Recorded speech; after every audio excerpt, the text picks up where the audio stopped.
आज की समाअत के हवाले से क्या फरमाएंगे? जी बिस्मिल्लाहिर्रहमानिर्रहीम। आज का साइफर केस की समाअत अभी चल रही है और अगले सोमवार तक मुलतवी हुई है और अभी प्रोसिक्यूशन साइड ने भी उन्होंने भी करना है। और हम लोग तो पहले से हमारा मौक़िफ़ यही है कि जिस तरह की समाअत नीचे कोर्ट ने की थी वो उजलत में थी।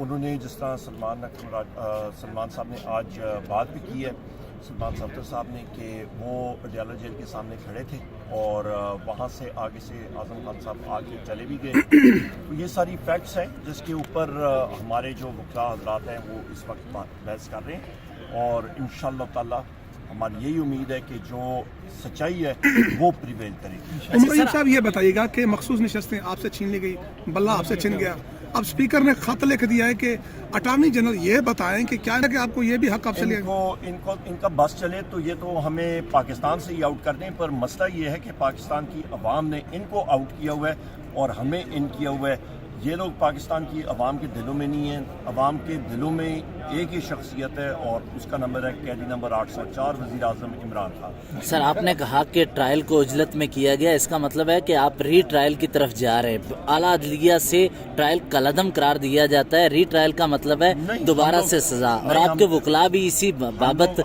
डिबेट कर रहे हैं। हमारे वकला बड़े क्लियर है, जो फैक्ट्स हैं वो नीचे अदालत ने देखे नहीं है, उनको समझ नहीं आई। ये नहीं हम ये समझे कि इमरान खान को लंबा अंदर करवाने का प्रोग्राम है सबका मुश्तरका वकला समेत। हमारा बड़ा क्लियर है कि इन्होंने जो इस वक्त की अदलिया थी जिन्होंने इस ट्रायल को देखा था, उन्होंने फैक्ट्स को देखा नहीं और इसलिए यहाँ पे हम लोग आए हुए हैं। सर,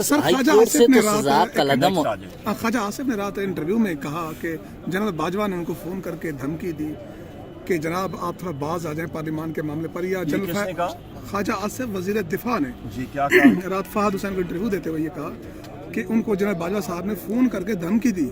एक सिटिंग वजीर दिफा को धमकी मिले, कम से कम इस एंड पे चले, जो भी आप साथ हो देंगे उसको धमकी मिल रही है। ख्वाजा आसिफ तो वही शख्स है मेरे ख्याल है जिन्होंने कहा था कि पता नहीं कोई हड्डियां नोचने का तो गोश्त नोचने का, तो फिर अभी वो करता है, उसका अपना कॉल ऑफ फेल है मेरा उसमें। लेकिन वजीर दफा के ओहदे पर बैठे हुए किसी भी शख्स को, उस कुर्सी पे बैठे शख्स को एक साबिक जर्नैल धमकी दे के तुम्हें नहीं छोड़ूंगा, कि मुझे कौन होते हो तुम सेनेट तक बुलाने वाले या कौमी कमेटी तक, वो खुद ही भुगते।